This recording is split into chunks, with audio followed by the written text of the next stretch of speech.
You're listening to the Hazard Ground Podcast, with service members from across the military sharing their stories of combat and survival.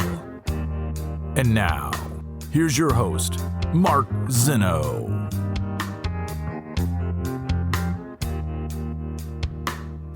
Welcome into the Hazard Ground Podcast. As always, we appreciate you joining us each and every week. And why are you hearing this right now? Well, because we are going to release a bonus episode this week. Yeah, a second one, just because we have some stories that we don't always get a chance to tell on a weekly basis, and some of these other ones really resonate with our listeners. So we wanted to take the time to offer you guys a bonus episode, 2 for 1 this week. Before we get started, just a reminder, follow us on all the social media sites, Facebook, Twitter, and Instagram at Hazard Ground Podcast. Keep leaving those Apple reviews. They are getting better. They are getting more consistent, and it's certainly helping us grow this show. And don't forget about our promotion with Amazon on our website, hazardground.com. Go to hazardground.com first, click on the Amazon button. You do all your normal shopping, and we'll get a percentage of what you guys spend, and then we donate it right back. So we appreciate you guys joining us. We appreciate you being part of the Hazard Ground community. And now on to a bonus episode this week. And joining us now is a retired CW3 from the U.S. Navy who has over 22 years of experience, all of it inside the Navy SEAL community and DevGru. He has over 10 deployments, most of them to Afghanistan, elsewhere around the world as well. And he is the president and founder of Military Mobility. That is an organization that works with veterans and helping integrate them back into society through teams and ideas of togetherness and physical activity. And he is Brian Ribera joining us on the Hazard Ground Podcast. Rib, welcome, man. Good to talk to you. Wow, that's quite an intro, man. Thanks so much. I really appreciate being here.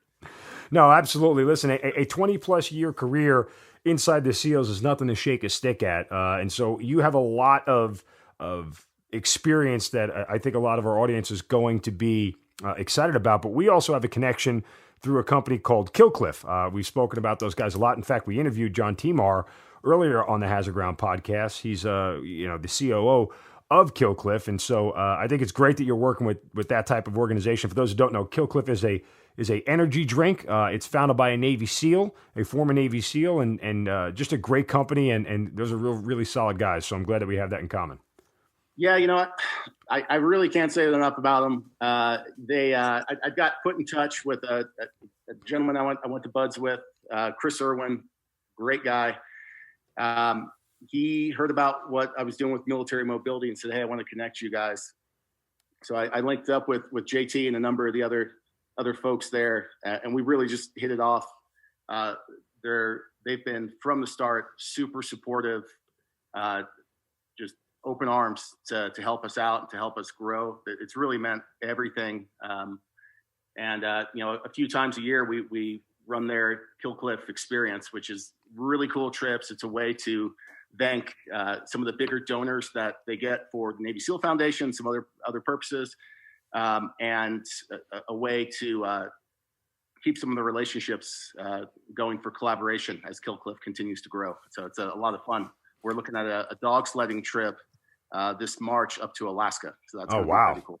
Yeah. Outstanding. All right. So 20 plus years in the SEALs. But I heard that I remember reading that you couldn't get into the Navy when you first tried, right? You're right. So I grew up in New Jersey, along the beach down in South Jersey. Not much to do out there. So we were in the water, me, my brother, my friends, constantly. So I was always surfing and, free diving. I kind of blame bad TV for some of this stuff. You got Karate Kid had Mr. Miyagi, and all these guys, Van Damme's got some dude dropping coconuts on his ribs or something. And my father's an awesome guy, but not in that sort, in very different ways. So I had to go out there. I was like, well, I want to be this warrior growing up. I kind of had a feeling from a pretty young age. I got a hold of a Reader's Digest article about Patia, and which happened in '89, and John Connors had passed away. He was a brand new SEAL that was at SEAL Team 4.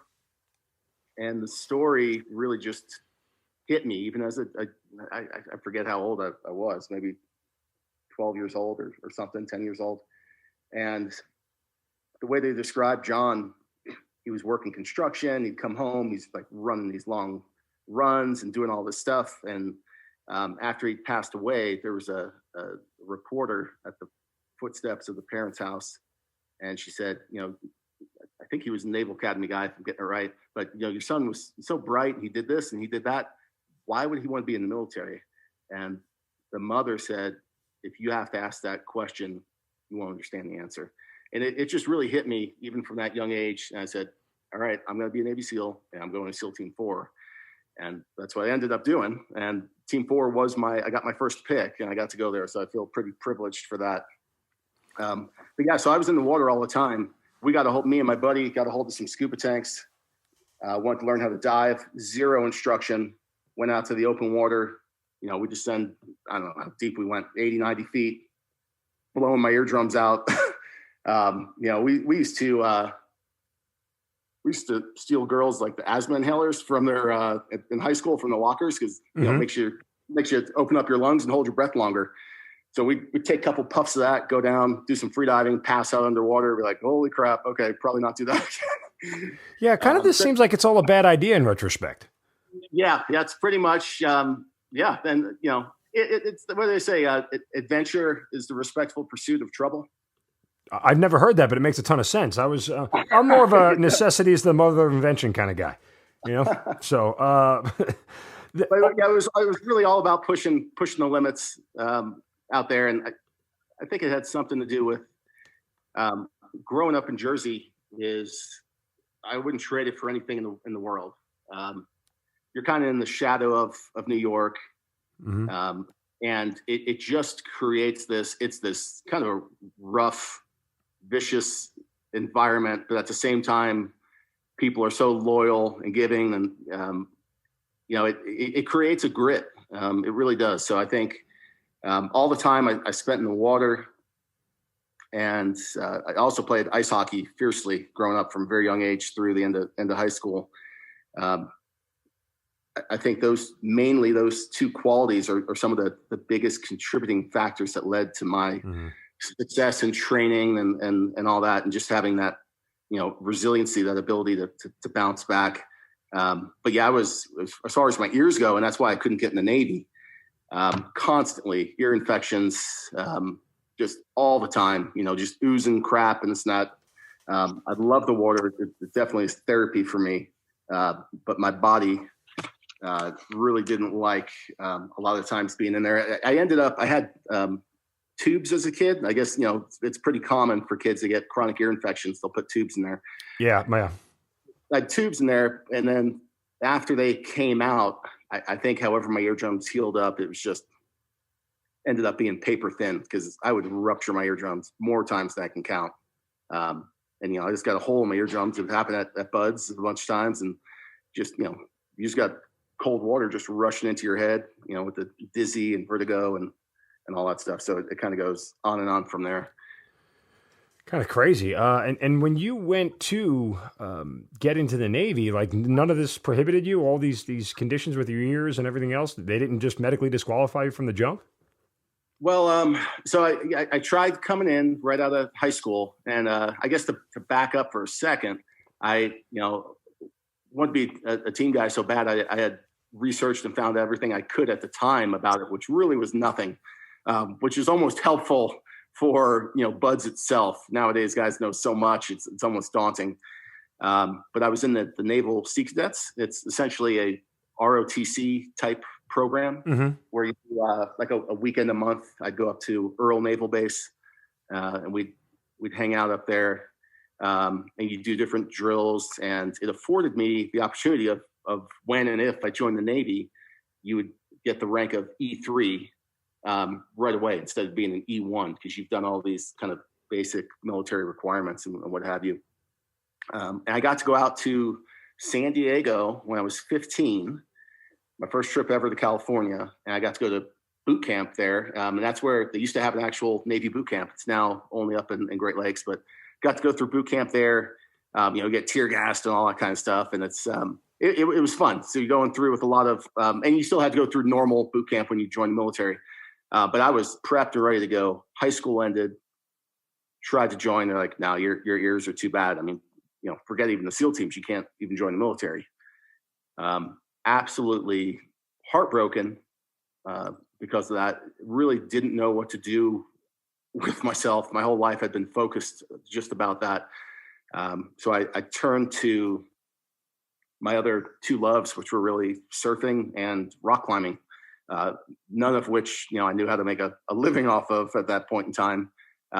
So I pretty much started living out of my van, drove across, had quite an experience for a few years out in California and Utah. Worked as a climbing guide for a little bit in Zion National Park, and was just making my way along the California coast. I look back on it, and this can almost be a theme, I think, with a lot of people's lives, mine in particular. You're so focused on these goals and wanting to accomplish them, but there's always going to be these obstacles in the way, and how you overcome the obstacles. And sometimes, hey, you get derailed and off track and you can never kind of recoup. And I was, fortunately, as I really feel fortunate in my life for everything I've been able to accomplish and the goals I've achieved, that I've set for myself, they may have taken longer than I've wanted. Mm-hmm. And now it's one of these things where, as I look back on it, man, I cherish that time from 17 to I was almost 21 coming into the military. I really wouldn't trade it for anything in the world to have that kind of, buck wild kind of time as a just civilian young kid to kind of explore a bunch of different things and have these misadventures. And one of the biggest things was I think I gained a maturity out of it. By and large, I feel I was pretty mature and adult minded for, most kids my age. But it really helped me as I did come into the military, seeing these other guys who were making these kind of same stupid mistakes at, that younger age. It feels like there's a world of difference at that time, right, between 18 and 21 or something. And there kind of is. But just being on my own, we had, a number of surfers from Jersey had tried to quote unquote make it out in California, and always kind of came back home. They'd been out there for a couple months or whatever.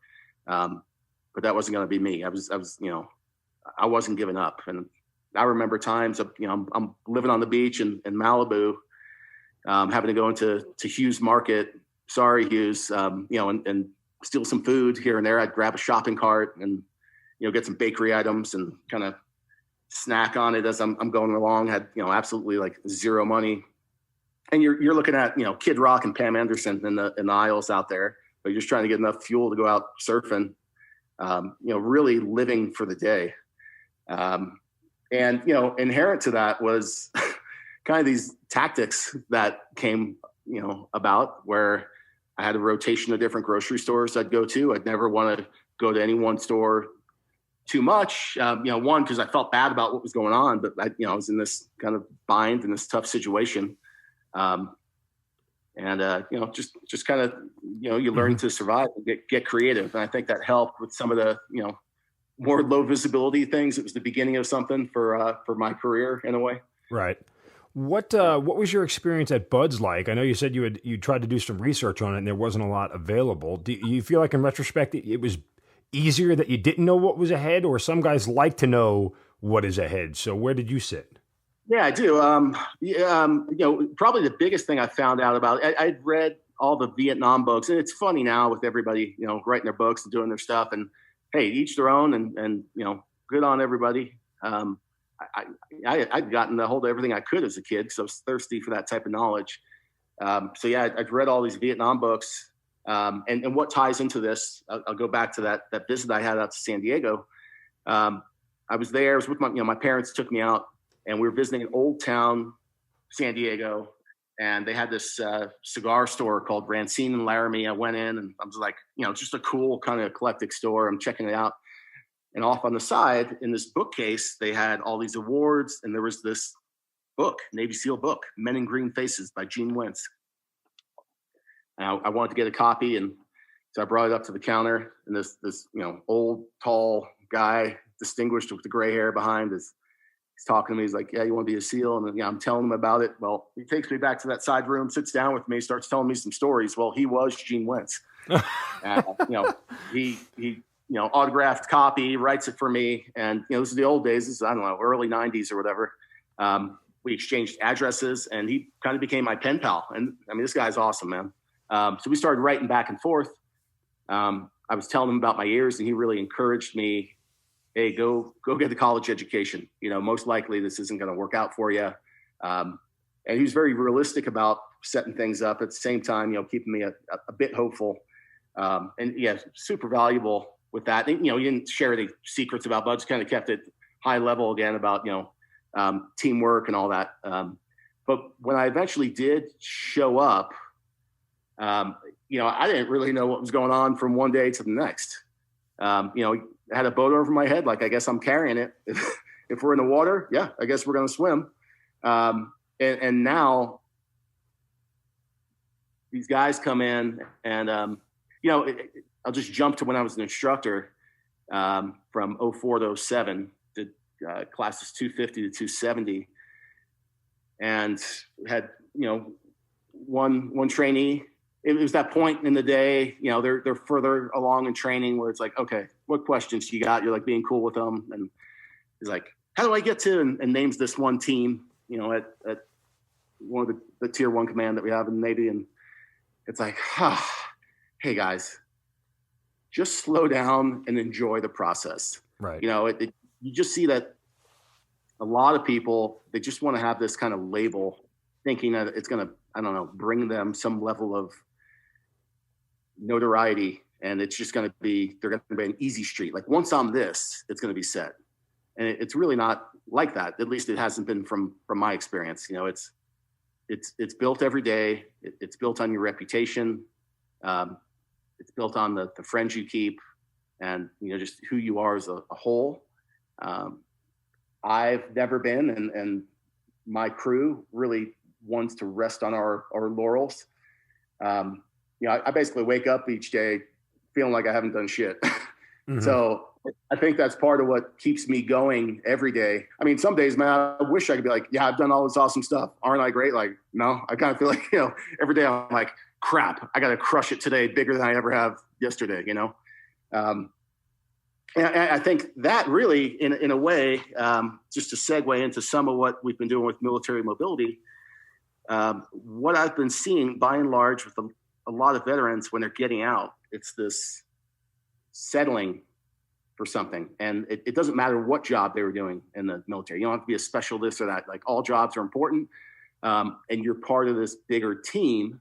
And it's Maslow's hierarchy of needs, sense of belonging, contribution, and accomplishment. And, you're, in many ways, your entire adult life had been about something bigger than yourself. And then all of a sudden, that day comes inevitably. Whether you're a young guy or gal and say you got your legs blown off after 2 years, like, guess what? You're out of the military. Or you'd been for 30-something years and, you knew the end was imminent. Well, the result is the same. You're no longer in that team environment. And they're getting back home, and their whole way that they identified with themselves and their whole way of life is different. And what are you going to do now? And, that number of 22 a day is absolutely pretty accurate. And I was researching a lot of these cases, and what was surprising to me was the overwhelming number, at least from what I saw, was not these horrific combat experiences where it was, some dire circumstance. And that kind of struck me a little bit. But I started thinking a little deeper and going, well, I mean, what is it? I've struggled with some bouts of depression, and but I was like, okay, what's the deal? And the biggest thing I could come up with is, they were no longer in that team environment, and they life was just different, and they'd lost that sense of identity. And if you lose who you are as a whole, that's when things can start going down that wrong track. And this, idea of settling, well, I guess I just do this now, right? It's really about going big again. And where if your dreams don't scare the crap out of you, then they're not big enough, When I got an opportunity to go speak to my centennial Bud's graduation class, 321. I graduated 221 back in 98. And I didn't want to do the big, hoopla in front of the parents and all that. They had some great guys for that. I said, hey, I want to speak to the students behind closed doors, no instructors, no staff, no anything. They're like, all right. So they bring them in and, they do an intro on pretty much like you did, like, hey, here's this great guy. But they're all sitting there wide-eyed. And I go, hey, who here wanted to be a SEAL when you're, a young kid? A couple guys raised their hands. I point to one of them. I go, hey, how old are you now? He goes, 22, sir. I go, yeah, people want to be a SEAL, an astronaut, a fighter pilot. I go, here you are, 22 years old, and you've achieved your dream in life. I got to ask you, what's next? And his head basically explodes. They're about to get pinned with their trident the next day. They were graduating SQT, which is SEAL qualification training. They now get their trident right away after that. Mm-hmm. And with that kind of stunned look of like, oh crap, I go, hey, you guys are going to get a lot of advice. People are going to tell you to show up on time, right gear and the right uniform. Great. You could do that for 20 years and you'll be a rock star. But I asked myself, what's next? Like, okay, I'm a team guy. So what? Well, now I want to be a sniper. Now I want to go to Afghanistan. Now I want to be a chief. Now I want to go to the development group. Now I want to become a warrant officer. Now I want to become a CIA case officer. Now I want to do this, do that. And the part I kind of left out was, well, now I want to take my kids skiing after, so many years of doing all this. But really, what's that thing I don't know how to do and I'm probably going to fail at? Yep, that's for me. I mean, that is the essence of being a team guy. That's how magnificent the challenge that we're undertaking was from the start. That feeling of, I'm joining the Navy and going to do this. Well, yeah, I'm going to try. It's pretty daunting of coming into it. So when you think back to something like that, and no matter what anyone's experience was of coming into the military and all these challenges that they're taking on, that responsibility and all these, for our generation, all these wartime deployments and the things they're being asked of them. And now they're getting out and going to go do what? And, I talked to a lot of veterans and I've been on a few interviews myself with things. And there's certain ways you feel like you almost get painted in a box of what do you do? And they're looking for a certain program that you run or this or that. And it's just, your experience is so wide and so vast that it's really tough to communicate. And, you have the sense of, they just don't understand me.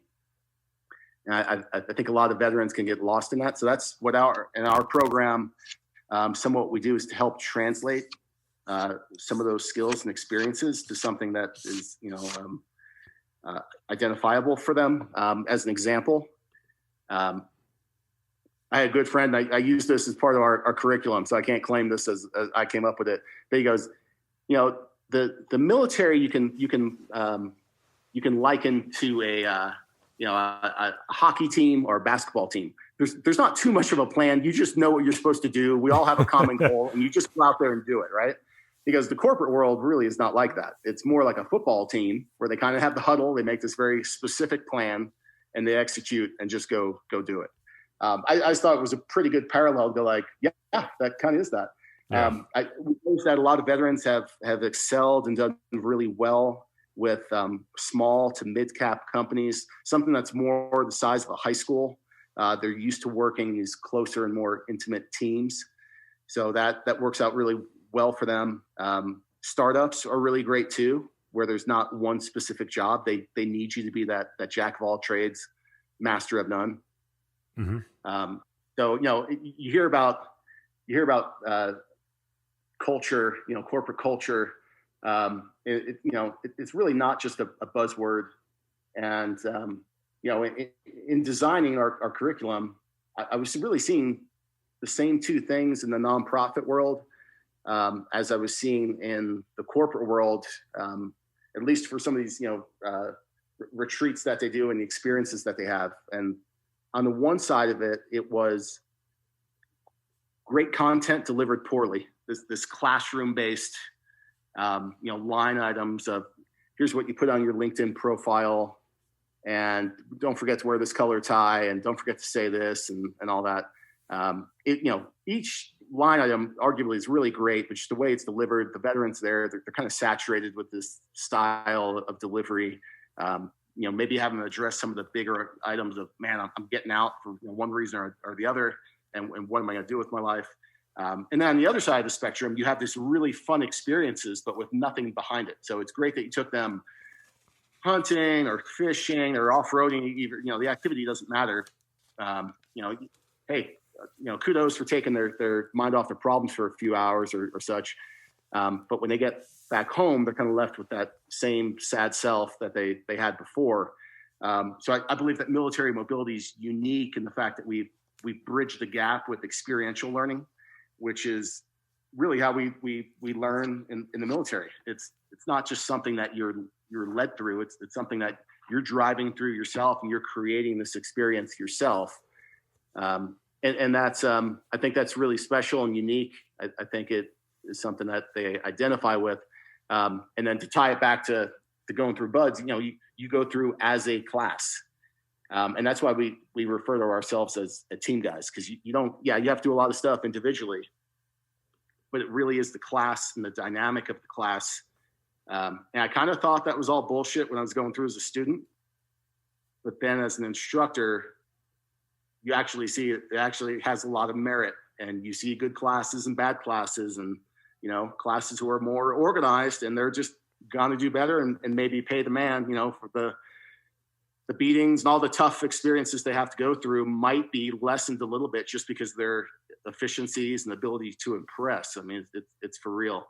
So being there, being at BUDS as a young man, it's tough. I think a lot of people want to see, you want to test yourself like any kid, maybe coming from a small town and see where you measure up.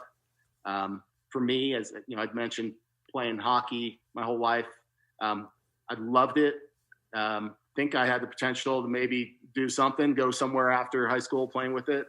Had some offers, but I was kind of tired of playing a game, and wanted to do something real, something that really had an effect in the world and changed in the world. And that was going to be my way, was to be a warrior. And it's just the path I kind of got led down.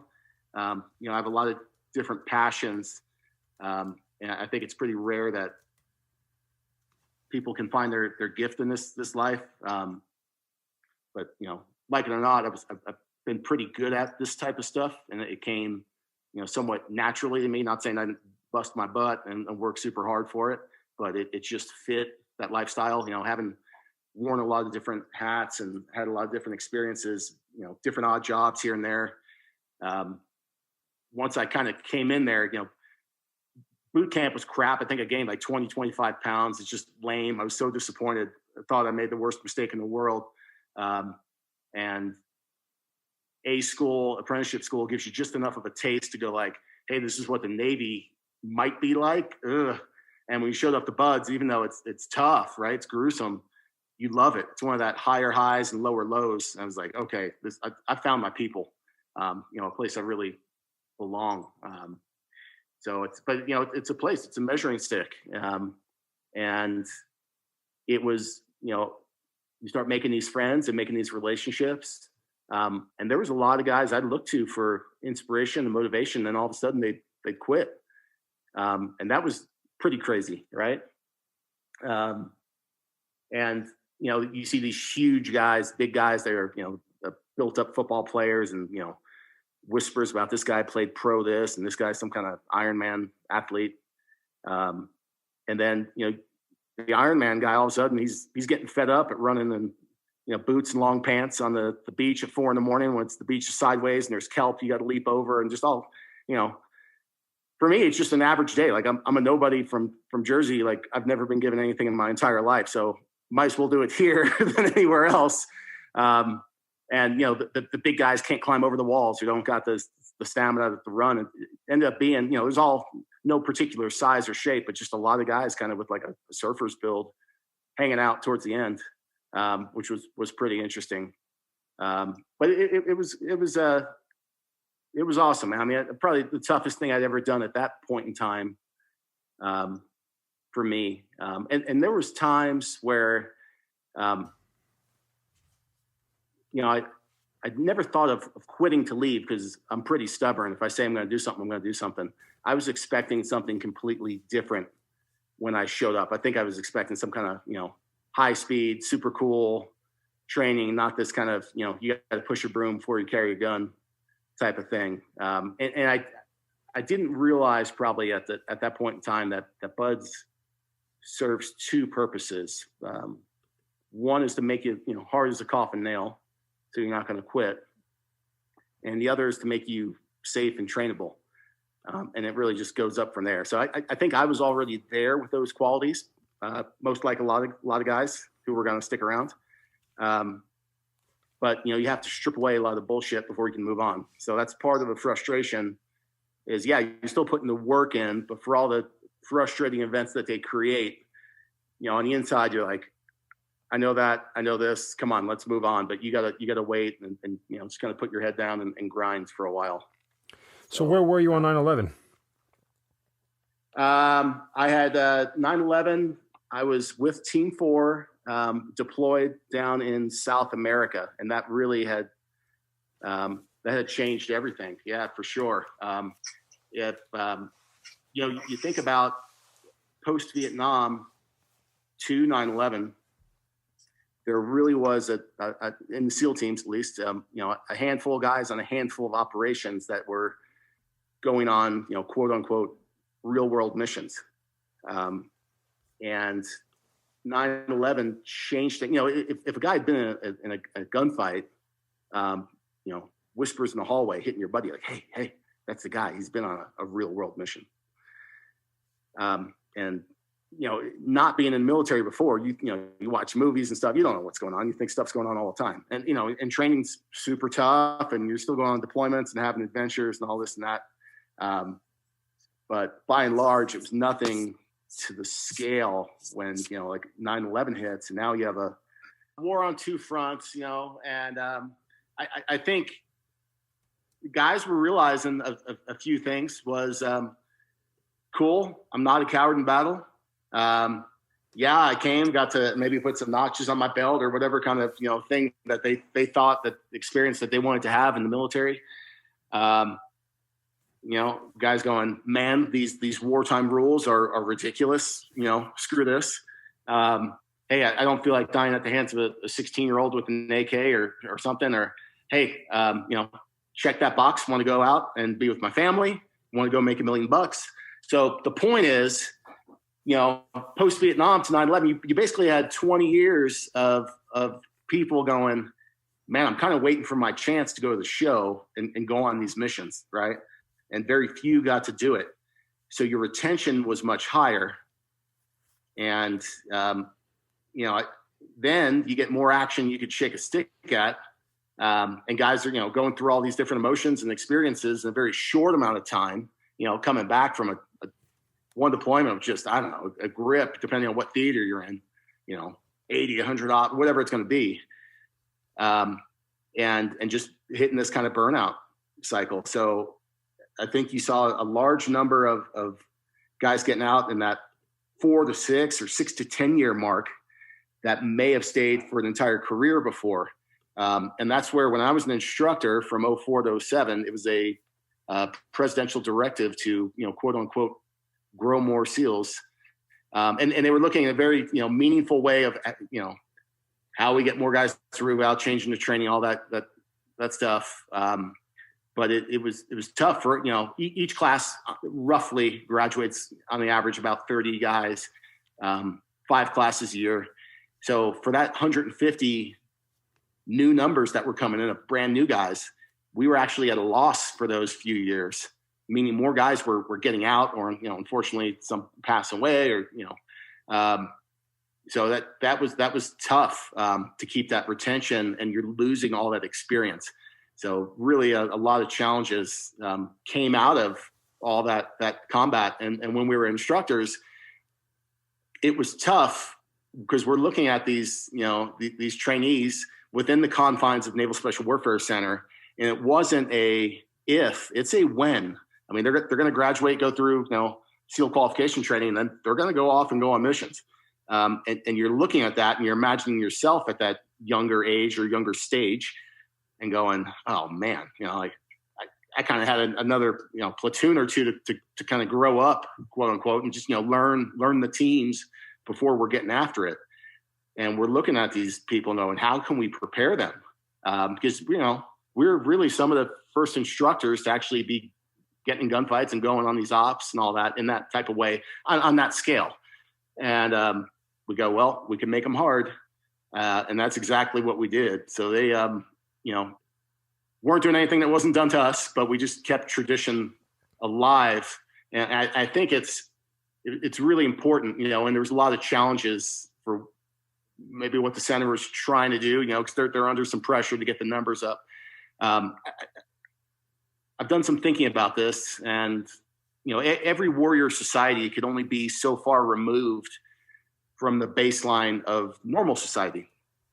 Meaning, if we went on a mission today and I acted like it's the Peloponnesian War and I start chopping people's heads off, you're gonna go, hey, you're insane, you're going to prison for the rest of your life, So as we have no cyberbullying, no child left behind, in its own way, things like that, things are going to trickle down to our, to the warrior society, because we can, again, only be so far removed from the baseline of normal society. And that might lead to some of the, strange rules that are in the military from time to time, that feels like it's preventing you from actually being able to do your job. I think a lot of people hit a breaking point with that sometimes. And that leads into, some of the stress disorders as well. I've noticed is some of the issues that some people maybe take home with themselves. It can be from an action that was done. It could be from an inaction. Maybe they failed to do something that would have saved the lives of others, whether civilian or military. It's all about where your moral compass is. Everyone has a certain moral compass and how they view the world and their own particular beliefs. And you might be asked to do things or just be put in a situation that calls for something that might have been outside or really stretches the bounds of that moral compass. And it's how that sits with you afterwards can really affect you. So certain things could be completely legal and right and just and all that, but if it's just not sitting right with you and you're just not okay with it, and it might not come up for years for some of these people. And that's part of dealing with moving forward and reconciling a lot of that, the past and those experiences for what they were and who you were at that point in time and doing what was called upon for your service. And a lot of people say, thank you for your service. And I really do appreciate it. For myself, I think for a lot of others, it doesn't and didn't feel like service. If your job is something that you're passionate about, it's not a job at all, right? It doesn't feel like work, regardless of all the time spent away and the long deployments and, time away from family and friends and all the hardships and the harsh environment and all the dangerous things that you're doing. Doesn't feel like work at all. It really sounds crazy, but I don't feel like I've worked for 22 and a half years. I didn't feel like I had a job. It was amazing. I got paid. I almost, I feel like I would have paid to be able to do that, to be around that caliber of people is so amazing. You're living the dream. And then, for one reason or another, I've had a bunch of injuries. I've had 3 spinal surgeries and shoulders worked on, 5 operations on my head, and traumatic brain injuries, meningitis, cellulitis. I got Lyme's disease when I was in sniper school. I've had both my lower legs ripped open for compartment syndrome. So the list goes on. So that was just starting to add up, and I like to believe I could still rise to the challenge, but it was taxing me like never before. In its own way, you kind of feel like you're breathing through a straw after a certain amount of time. And then, I have a family now, married with kids and all that, and some other things start to become important.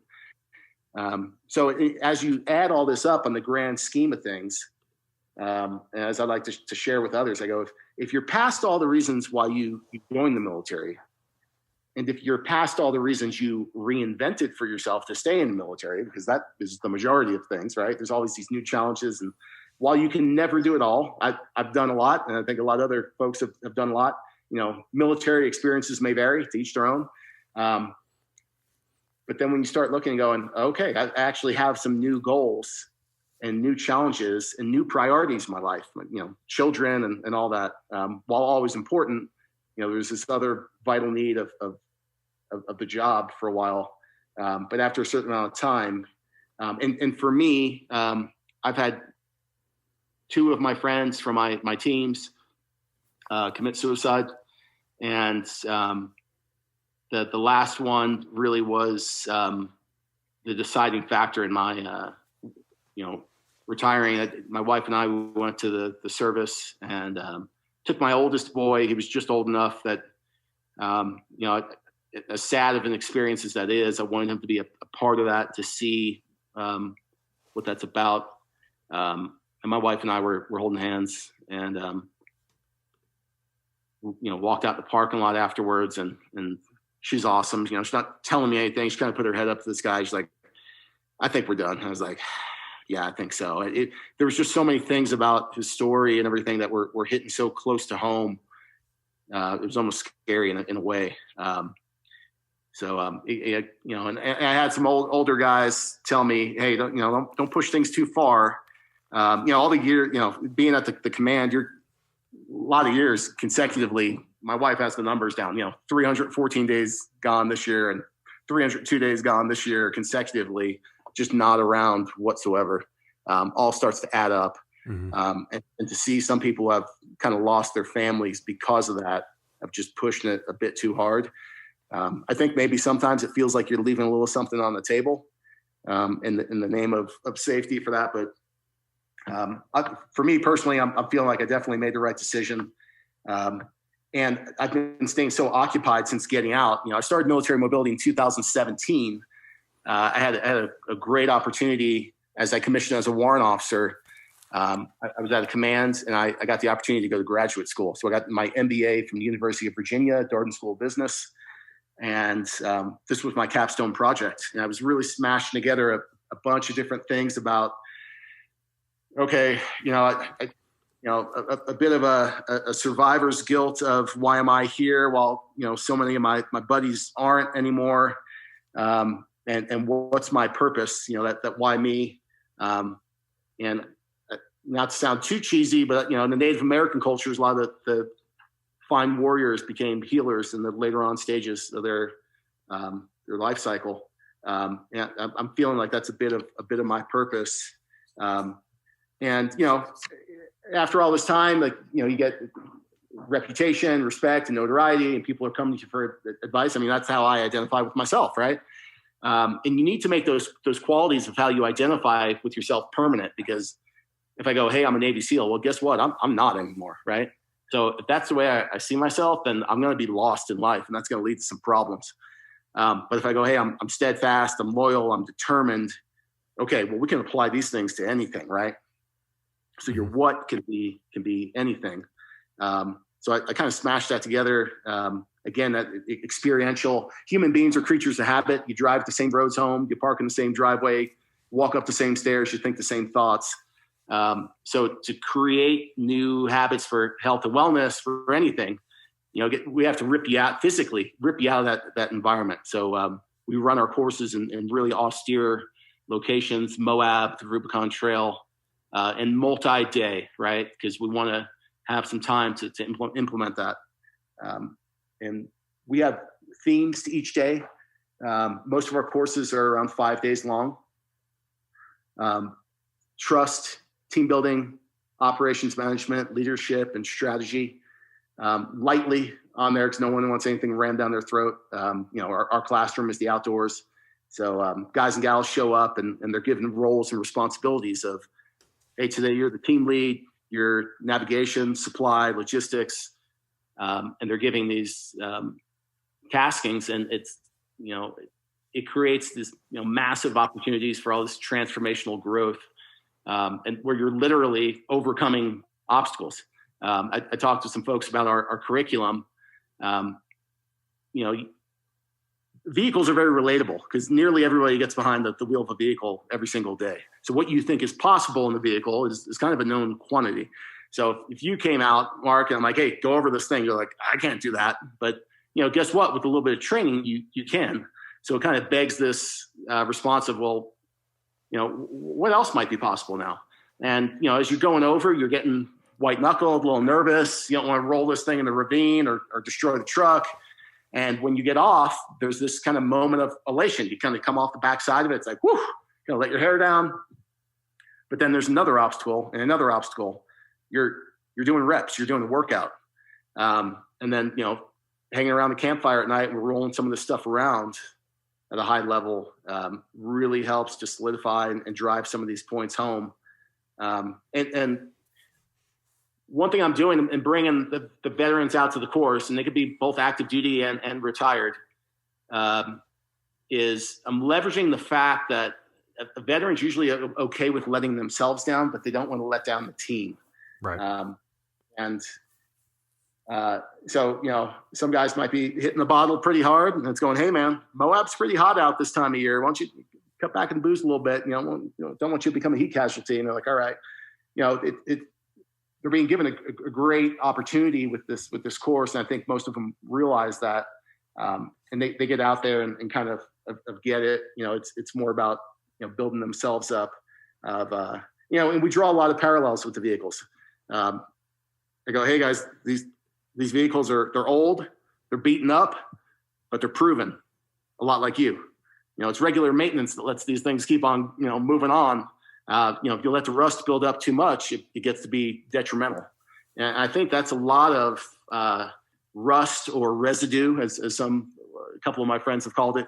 I think that's a lot of this PTSD-esque built up stuff where it's just, we're not in this team environment. We're not doing these things anymore. And a lot of these PTSD symptoms come in and just perfectly fill the void somehow. Because we're all kind of on our own. And, you need to find these new lives and find a way to fit into it. Yeah. So that's the idea for military mobility and how it came about. So where is it now? And what's the goals for the future? Right. So COVID slowed things down, as I'm sure for most people. Didn't slow us down too much, because what was I perceived as a fault or a weakness, and originally we're very small scale. We're not this huge organization. And I don't want to grow it to become a huge, we want to get bigger, but to a certain extent. People at grad school looked at me like I was crazy. We're doing some kind of business case on this big thing, and everything in the corporate world, bigger, faster, stronger, taking over and ruling the earth. I go, hey, how about if you just want to grow something to a certain point and sustain that? And everybody's looking at me like I'm crazy. But we have very small numbers at our camps. 6 to 12 people. Generally don't go over 12 veterans plus some more for staff. Very intimate experience. My whole thing is creating, I'll tell you selfishly, almost as much for me, man, a genuine experience, and I think we can only really do that with small numbers. So I'm okay with not being able to brag about these massive numbers of people coming through. I talked with another nonprofit, great organization CEO, and they kind of scoffed at, we're smaller. I go, oh, how many people do you affect? And they named the number, but their events were like 4 hours long. I was like, oh, well, I have one person for 5 days, 24 hours a day. So my one person times 6 times 5 is like, oh, we actually are affecting the same amount of people. So we typically run about 3 to 5 courses a year, depending on funding. And I'd like to grow to double that. Mainly we're out in Moab, Rubicon Trail, as I said. We're starting to run some courses in Virginia and Tennessee, and creating a few different chapters right now. In Virginia Beach, we have a really strong presence out there, moving to Florida.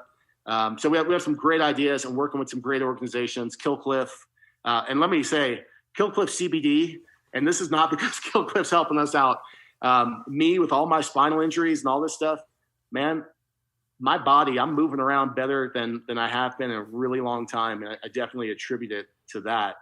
I always heard about CBD and wanted to try it, but in the military, I wasn't going to do anything to risk my retirement and all that because you're not allowed to. Right. I've been taking it now for just a couple of months, and it's not this, miracle kind of cure all. Like I feel like I'm 20 years old again. But I really feel good. I started noticing myself moving around more and doing some more activity and working out just a little bit harder than I could. And I've really attributed it to that. So they got some great scientists there working on all that stuff. Another organization I really want to point out is Jeep Jamboree USA. They're huge sponsors of ours. They're Platinum Club members. They make a sizable donation to us each year. They're a great organization. They really believe in us and what we're doing to help veterans and suicide prevention. So I can't say enough about them as well. We hit trade shows every year. It's been slowing down. We have Easter Jeep Safari coming up here in April. I think it's on the fence whether or not it's gonna happen or not. And then we've been engaging in very small groups with people, and we'll do corporate trips where if a corporate company wants to do a donation, sizable donation, we can put on some corporate, retreat and training for them as well. So they get a really cool experience out of that. And then we're now this spring going to have an offering for civilians, which is a really great and meaningful way that they can be a part of something too, and helping, with all their proceeds will go towards the veteran only courses, which will always remain the meat of what we're doing. I was always thinking, I was going, man, the biggest thing for fundraising, which I suck at, and I'm surrounding myself with people a lot better than me. My kind of joke is for 20 something years, I've never had you walk in theater and they go, who are you? It's usually, thank God you're here. We have more work than you can handle, better or worse. That's how we're kind of used to responded to. So this whole idea of just the salesmanship of everything is really strange and foreign to me. I really don't like it or, am skilled at it. I just kind of want to do the work. I'm great at devising curriculum and running the courses and all that. So thankfully we have some really great team members helping us out with that. But I was looking at golf tournaments and going why is that so big a thing? But it's great because they actually get to do an activity. They're coming together. There's some camaraderie, right? And it's all in the name of a good cause. So we're going to be creating some courses where a lot of these overlanders and off-roaders can come, bring their own vehicles, and come on our adventures with us, which is much more than a basic trail ride. Then you're kind of following the guy in front of you, right? To be called upon and to be needed. That's most of the times when we share any experience, whether it's a wartime experience or anything, it's, we were there and, the wind was blowing and the axle broke and it started getting dark and we had to figure this thing out. It's not when everything goes right that you tell the stories about. It's when something goes wrong.